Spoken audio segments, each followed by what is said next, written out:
인데 제가 판단할 때는 오히려 좀 더 좋아졌다고 생각을 합니다. 자, 이렇게 되면 다 틀리는 거잖아요. 그렇죠?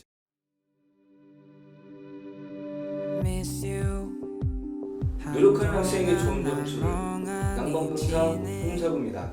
자, 오늘은 남은 기간 수능을 어떻게 준비를 해야 될지에 대해서 여러분들에게 좀 이야기해 드리도록 하겠습니다.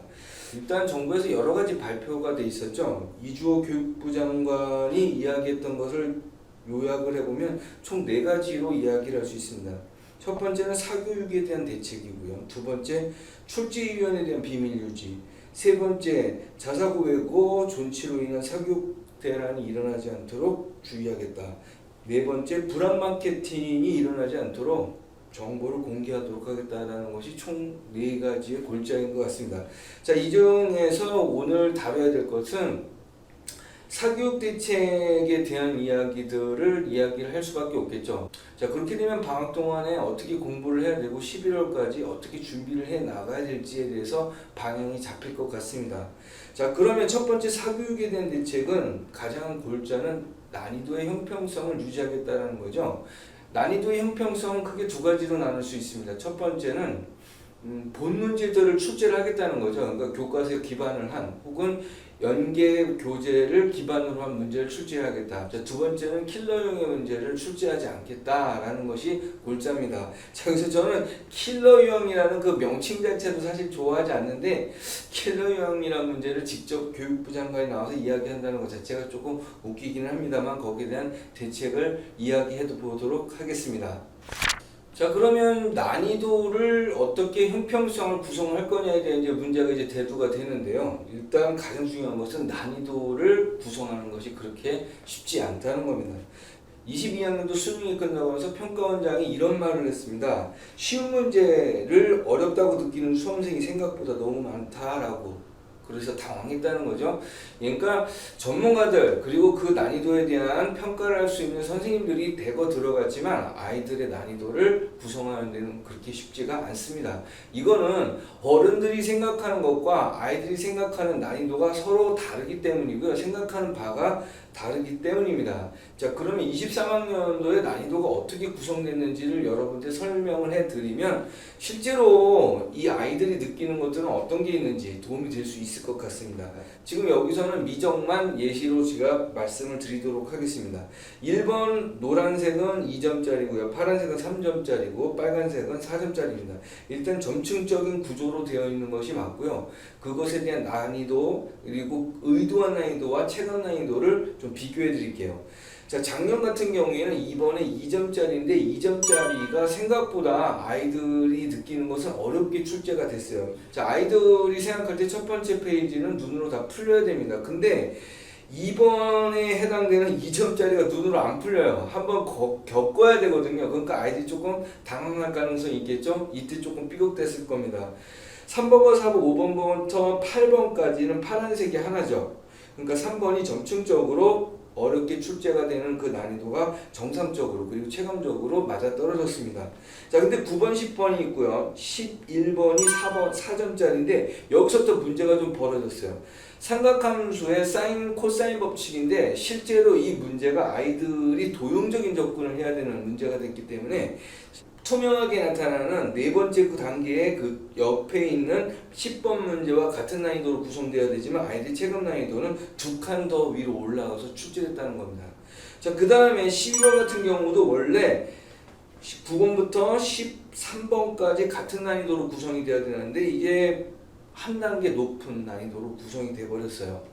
14번 문제는 그래프 개형인데 그 그래프 개형이 뭐 의도한 대로 킬러형의 문제로 출제가 된 거는 맞습니다. 그래서 객관식상에서 킬러형의 문제가 출제가 됐고요. 15번 문제는 원래는 이거보다 조금 더 난이도 있게 추론할 수 있게 문제가 출제가 돼야 되는데 그 추론하는 범위가 작아져서 실제보다는 아이들이 체감적으로 조금 더 쉽게 느꼈던 문제가 됐습니다. 자, 지금까지 본 것처럼 항상 어렵게 느끼는 것은 아니고요. 쉽게 느끼는 경우도 있어요. 그러니까 체감적인 난이도와 실제 난이도는 약간 다르게 나타납니다. 자, 주관식 부분을 보게 되면 여기 가장 큰 문제점이 바로 마지막 문제인데 마지막 문제가 14번과 같은 유형의 문제가 출제가 돼야 되는 게 맞습니다. 근데 출제될 때 이차 함수에 대한 것은 대부분 다 풀린다라는 그런 딱 가정을 하고 들어간다면 굉장히 쉽게 이해를 할 수 있었는데 아이들이 그게 잘 됐을까요? 여태까지 주입식으로 공부했는데 그래프의 개형이 나올 거로 이해를 하고 그래프 개형에 대한 대비만 했던 거죠. 그러니까 문제 접근은 쉽지 않았습니다. 그래서 실제 난이도보다 체감 난이도는 한 단계가 더 높게 체크가 된 거로 저희가 판단을 하고 있습니다. 자, 18번 같은 문제도 어떻게 될까요? 이 문제가 실제 의도한 난이도보다는 체감 난이도가 더 쉽게 나타나는 경우도 실제 존재하게 됩니다. 자, 그럼 선택 문제도 마찬가지죠. 선택 문제도 마찬가지였는데 일단 킬러라고 불릴 수 있는 30번 문제가 의도했던 것보다 어려웠나요? 실제 판단됐었던 그 당시에는 문제가 쉽다고 이해를 했었습니다. 그런데 아이들이 나와서 인터뷰를 했더니 실제로 어렵게 이해를 하고 있었던 거죠. 자, 지금 보는 바와 같이 실제로 어려웠던 문제들이 쉽게 느껴지는 경우도 있고요. 쉬웠던 문제들이 어렵게 느껴지는 경우도 있습니다. 그러나 대체적으로 큰 범위 내에서의 차이는 보이지 않기 때문에 글쎄요, 제 생각으로는 개인적인 사견으로는 평가원에서 방향성 있게 출제는 했다라고 판단이 됩니다. 그리고 이거에 대한 결과는 아이들의 그 등급들이 어느 정도 다 범위에 맞게끔 다 나눠져 있어요. 그렇게 되면 대입을 볼 때 정확하게 나눠질 수 있는 상황이 되기 때문에 제가 볼 때는 23학년도 수능은 어느 정도 성공한 케이스가 아닌가라는 부분을 이야기하고 싶습니다.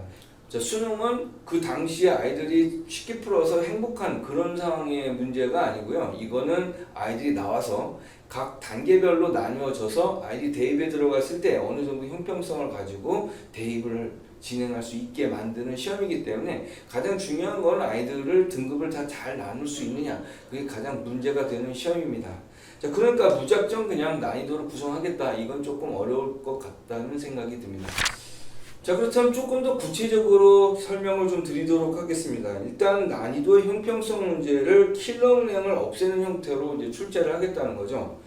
자, 인데 제가 판단할 때는 오히려 좀 더 좋아졌다고 생각을 합니다. 왜 그럴까요? 그걸 한번 이야기해 드릴게요.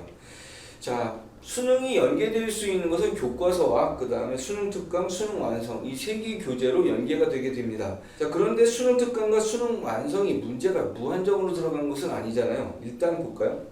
자, 수능 특강 같은 경우에 수원이 221문제, 수투가 221문제, 미적분이 205, 확통이 216문제입니다.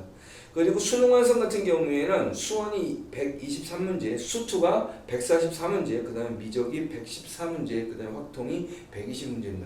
그러니까 문제의 풀이 그렇게 크지 않습니다. 그리고 난이도 있는 문제들은 오히려 더 적고요. 자, 그러니까 연계성을 강조하다 보게 되면 문제 풀이 적다는데 문제가 있겠죠. 그러다 보면은 어떤 식으로 흐를 수밖에 없을까요?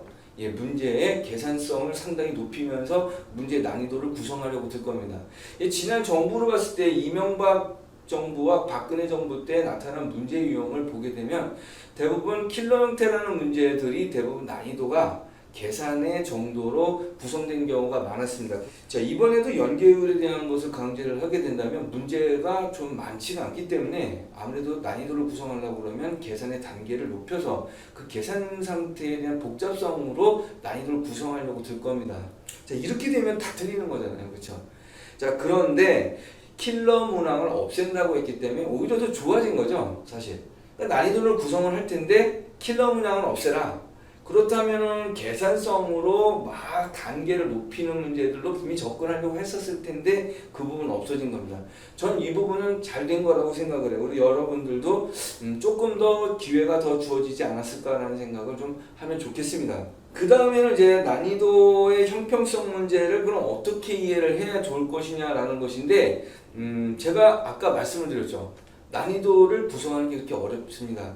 실제로 선생님들이 대거 들어가가지고 난이도를 평가한다고 했죠. 자, 그렇다면 내신 시험은 난이도가 잘 구성될까요? 이게 난이도가 잘 구성되지 않죠. 선생님들도 어렵게 생각을 합니다. 그렇기 때문에 이번에는 대책이 없어요. 그리고 어떻게 평가를 할 수 있는 그 풀도 적기 때문에 아마 그냥 쉬운 문제들이 출제될 가능성이 높다고 봅니다. 그러니까 이번 시험은 아마도 여러분들이 시험을 보는데 행복하지 않을까.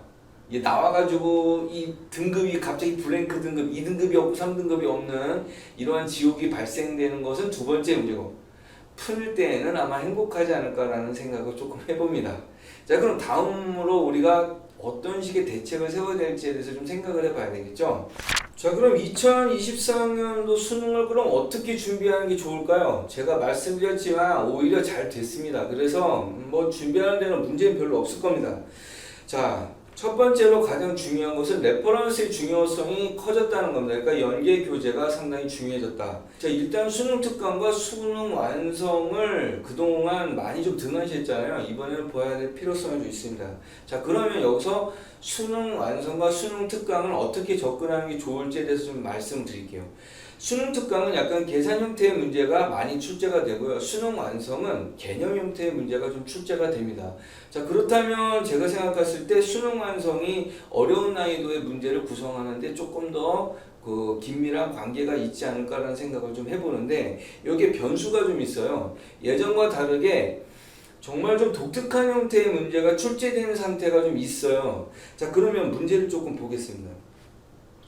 수능 특강의 수원에 문제가 하나 나와 있는데 삼각함수 그래프가 나왔습니다. 세 양수 A, B, C에 대해서 정의역 주어졌고요. 최소값 주어졌고요. 그런데 여기서 구하는 거는 삼각형의 넓이를 구하는 그러한 문제입니다. 예, 일단 방정식도 해야 될 것이고 대칭성 사용을 해야 되기 때문에 자, 이 문제가 나왔는데 이 문제는 그렇게는 어렵지 않습니다. 자, 그런데 이 문제가 판도라의 상자가 될 가능성이 높습니다. 자, 삼각함수가 문제에 출제가 됐을 때 추론형 문제로 나오게 되면 위치를 판단하는 것이 상당히 어렵기 때문에 문제가 어려워질 가능성이 있어요. 자, 그 다음에 두 번째 상태의 조금 독특한 문제인데 이거는 그동안 문제 유형에 출제가 좀 되지 않은 형태의 문제거든요. 자, 어떤 문제냐면 원이 있고 그 원에 대해서 기억니은 디귿 문제입니다. 기억니은 디귿 문제가 함수의 그래프로만 출제가 됐었죠. 이번에는 삼각함수 쪽에서도 기억니은 디귿이 출제될 가능성이 없지 않아 있습니다. 그렇다면 눈여겨봐야 될 부분은 니은과 디귿입니다. 삼각형의 넓이 공식을 어떻게 사용할 건지 생각하지 않는다면 여기에 보면 5원 U 분의 2가 넓이라는 것을 판단해내기가 쉽지가 않습니다. 자, 그 다음에 두 번째, 거기에 제곱 더하기 제곱은 1, 상당히 복잡하죠. 이게 사인 제곱 더하기 코사인 제곱은 1이다라는 것을 생각하고 들어가지 않는다면 여러분들이 문제를 구하기가 쉽지 않습니다.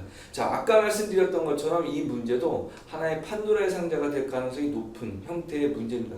자, 그래서 지금 우리가 이제 수능을 대비하라고 그러면 수원을 약간 얕잡아 보는 경우가 좀 있어요. 그런데 이번에는 수특이 상당히 독특한 문항을 수원에 많이 포함을 시켰기 때문에 수원 공부 철저하게 하시는 게 좋을 것 같습니다. 어려운 문제가 수원에서도 충분히 출제가 될 수 있기 때문이죠.